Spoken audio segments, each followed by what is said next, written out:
कवचं ध्यानम् उदयाचलमागत्य वेदरूपमनामयं तुष्टावपरया भक्ता वालखिल्यादिभिर्वृतं देवसुरैः सदा वन्द्यं ग्रहैश्च परिवेष्टितं ध्यायन् स्तवन् पठन् नाम यः सूर्यकवचं सदा।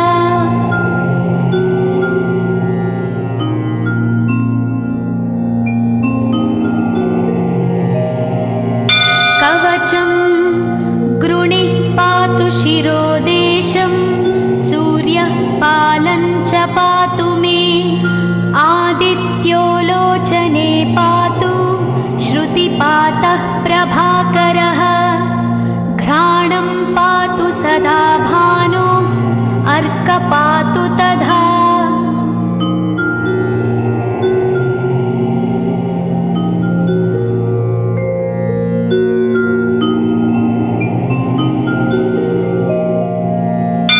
जिह्वं पातु जगन्नाथः कण्ठं पातु विभावसु स्कन्धौ ग्रहपतिः पातु भुजौ पातु प्रभाकरः अहस्करः पातु हस्तौ हृदयं पातु भानुमान्।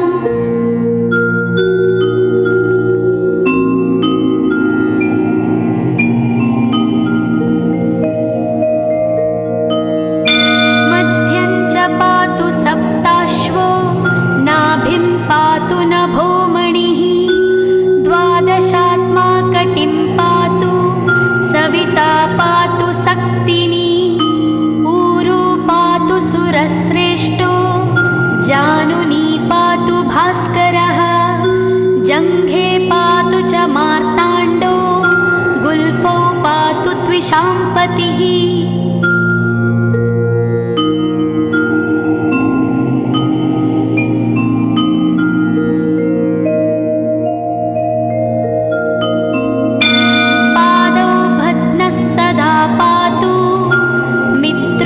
सकलं वपुः वेदत्रयात्मकस्वामिन् नारायण जगत्पते आयतयामं तं कञ्ची द्वेदरूपः प्रभाकरः स्तोत्रेणानेन सन्तुष्टो वालखिल्यादिभिर्वृतः।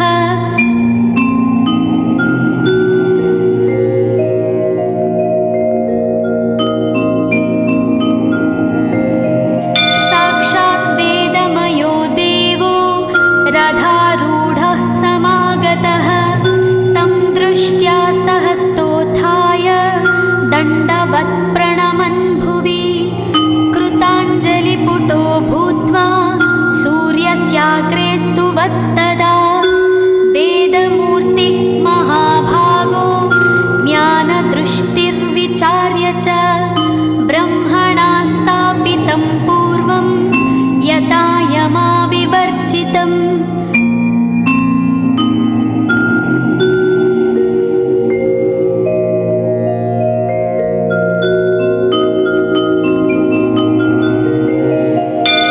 सत्त्वप्रधानं शुक्लाख्यं वेदरूपमनामयं शब्दब्रह्ममयं वेदं सत्कर्म ब्रह्मवाचकम् मुनिमध्यापयामास प्रथमं सविता स्वयं तेन प्रथमदत्तेन वेदेन परमेश्वरः यज्ञवल्क्यो मुनिश्रेष्ठः कृतकृत्यो भवत्तदा।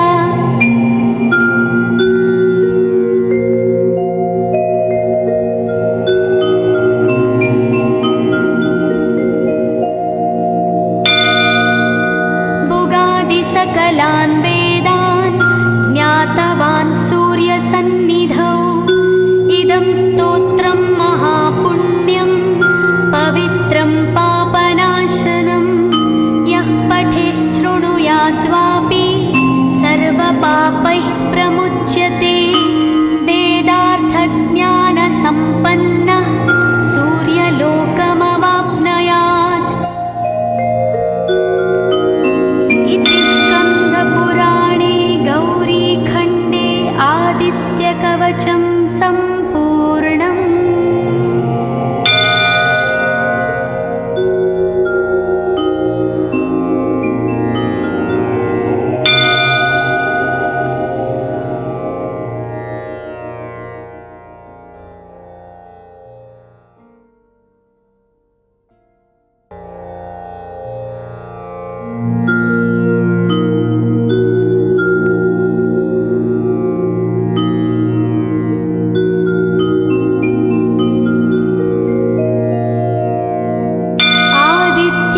कवचं ध्यानम् उदयाचलमागत्य वेदरूपमनामयं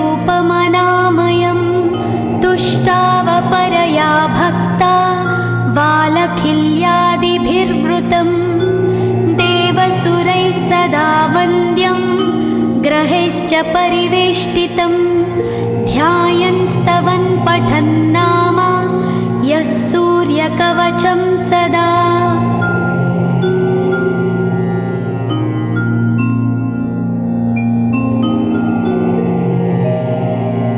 कवचं गृणिः पातु शिरोदेशं सूर्यः पालं च पातु मे आदित्यो लोचने पातु श्रुतिपातः प्रभाकरः घ्राणं पातु सदा भानो अर्क पातु तथा।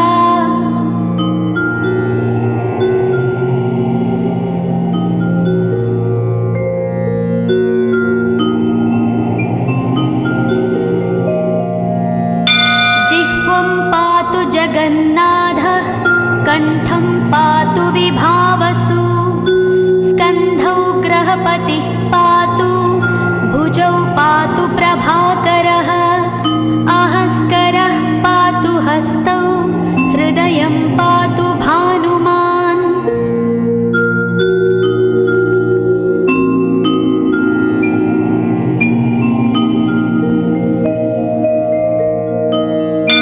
मध्यं च पातु सप्ताश्वो नाभिं पातु नभोमणिः द्वादशात्मा कटिं पातु सविता पातु सक्तिनी ऊरू पातु सुरश्रेष्ठो जानुनी पातु भास्करः जङ्घे पातु च मार्ताण्डो गुल्फौ पातु त्विषाम्पतिः।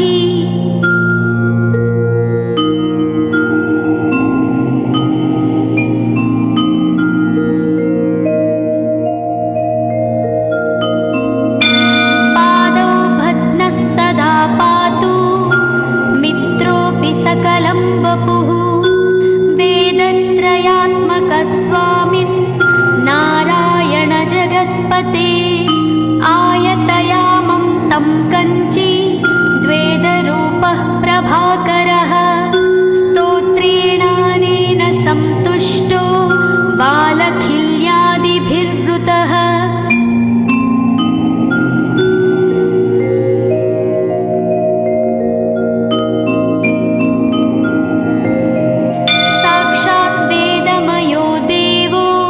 रथारूढः समागतः तं दृष्ट्या सहस्तोत्थाय दण्डवत् प्रणमन् भुवि कृताञ्जलिपुटो भूत्वा सूर्यस्याग्रे स्तुवत्तदा वेदमूर्तिः महाभागो ज्ञानदृष्टिर्विचार्य च ब्रह्मणा स्थापितं पूर्वं यथा यमाविवर्जितम्।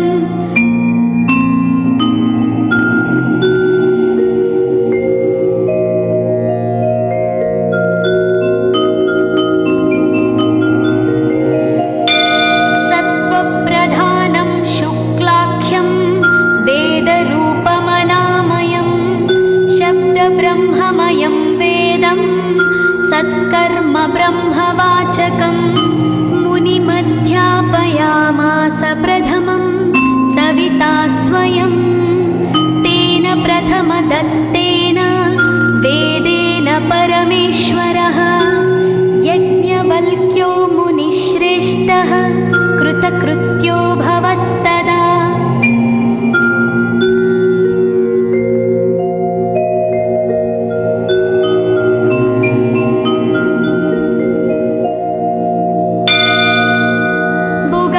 सकलान् वेदान् ज्ञातवान् सूर्यसन्निधौ इदं स्तोत्रं महापुण्यं पवित्रं पापनाशनं यः पठेत् शृणुयात्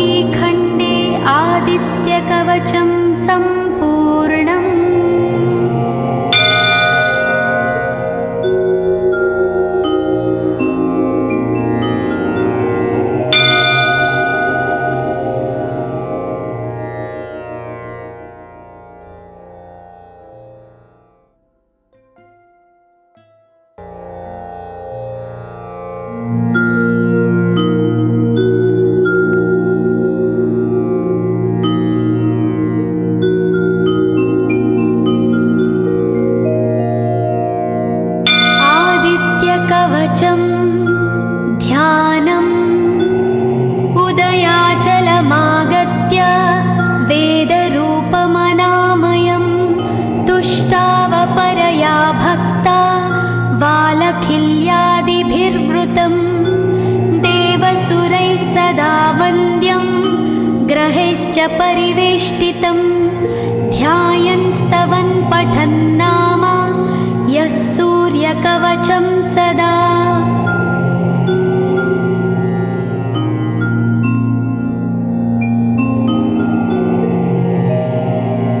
कवचं गृणिः पातु शिरोदेशं सूर्यः पालं च पातु मे आदित्यो लोचने पातु श्रुतिपातः प्रभाकरः घ्राणं पातु सदा भानु अर्कपातु तथा।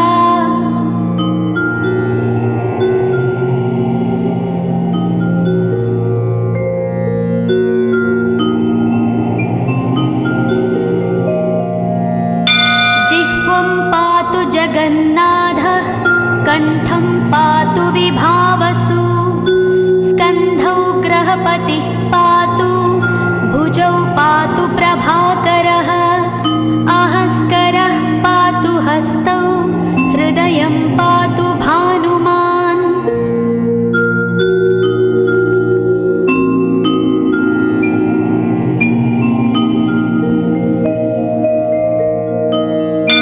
मध्यं च पातु सप्ताश्वो नाभिं पातु नभोमणिः द्वादशात्मा कटिं पातु सविता पातु सक्तिनी ऊरू पातु सुरश्रेष्ठो जानुनी पातु भास्करः जङ्घे पातु च मार्ताण्डो गुल्फौ पातु त्विषाम्पतिः।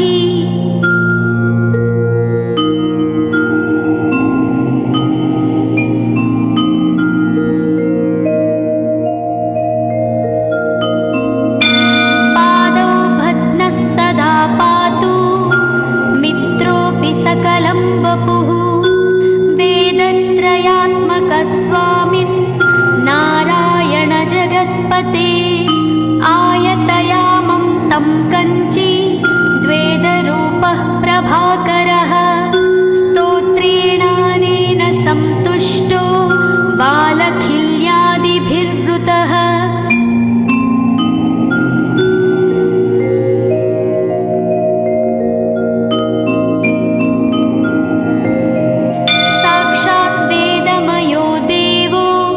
रथारूढः समागतः तं दृष्ट्या सहस्तोत्थाय दण्डवत् प्रणमन् भुवि कृताञ्जलिपुटो भूत्वा सूर्यस्याग्रे स्तुवत्तदा वेदमूर्तिः महाभागो ज्ञानदृष्टिर्विचार्य च ब्रह्मणा स्थापितं पूर्वं यथा यमाविवर्जितम्।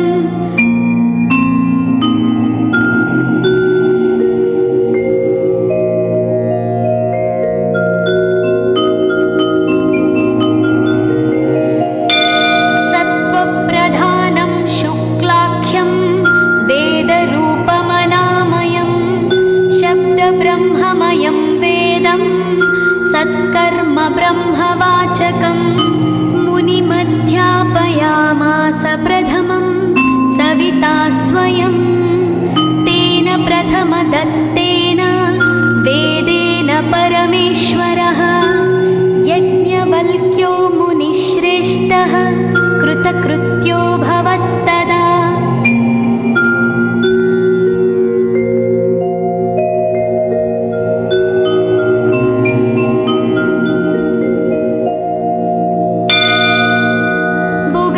सकलान् वेदान् ज्ञातवान् सूर्यसन्निधौ इदं स्तोत्रं महापुण्यं पवित्रं पापनाशनं यः पठेत् शृणुयात्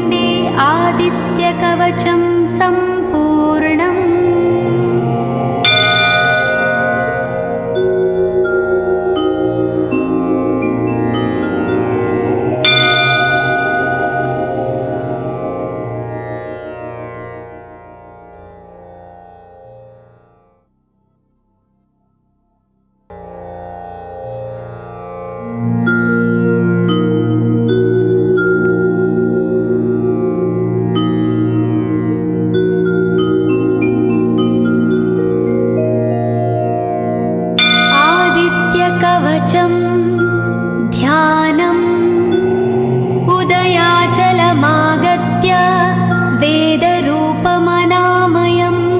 तुष्टावपरया भक्ता वालखिल्यादिभिर्वृतं देवसुरैः सदा वन्द्यं ग्रहैश्च परिवेष्टितं ध्यायन् स्तवन् पठन् नाम यः सूर्यकवचं सदा।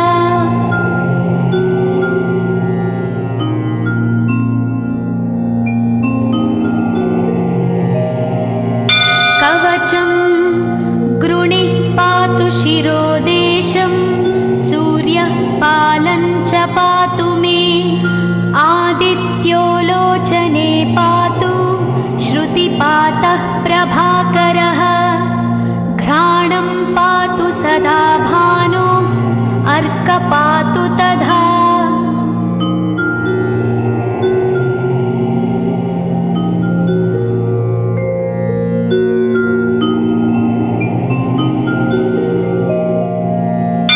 जिह्वं पातु जगन्नाथः कण्ठं पातु विभावसु स्कन्धौ ग्रहपतिः पातु भुजौ पातु प्रभाकरः अहस्करः पातु हस्तौ हृदयं पातु भानुमान्।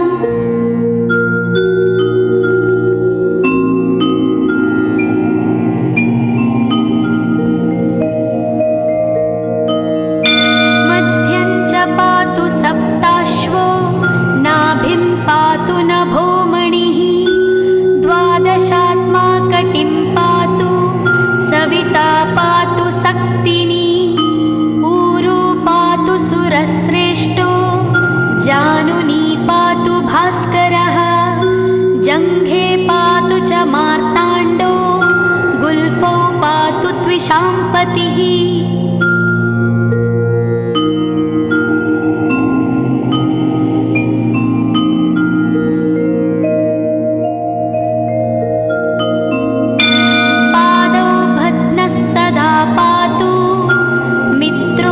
सकलं वपुः वेदत्रयात्मकस्वामिन् नारायण जगत्पते आयतयामं तं कञ्ची द्वेदरूपः प्रभाकरः स्तोत्रेणानेन सन्तुष्टो वालखिल्यादिभिर्वृतः।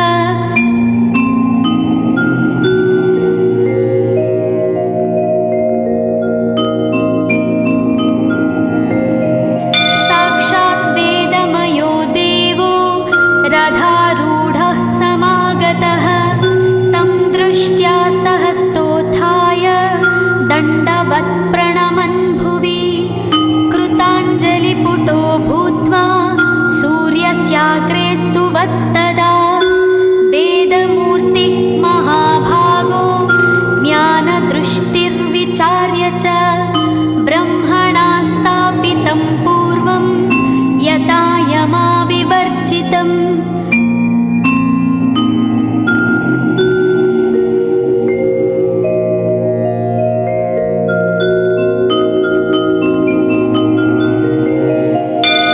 सत्त्वप्रधानं शुक्लाख्यं वेदरूपमनामयं शब्दब्रह्ममयं वेदं सत्कर्म ब्रह्मवाचकम् मुनिमध्यापयामास प्रथमं सविता स्वयं तेन प्रथमदत्तेन वेदेन परमेश्वरः यज्ञवल्क्यो मुनिश्रेष्ठः कृतकृत्य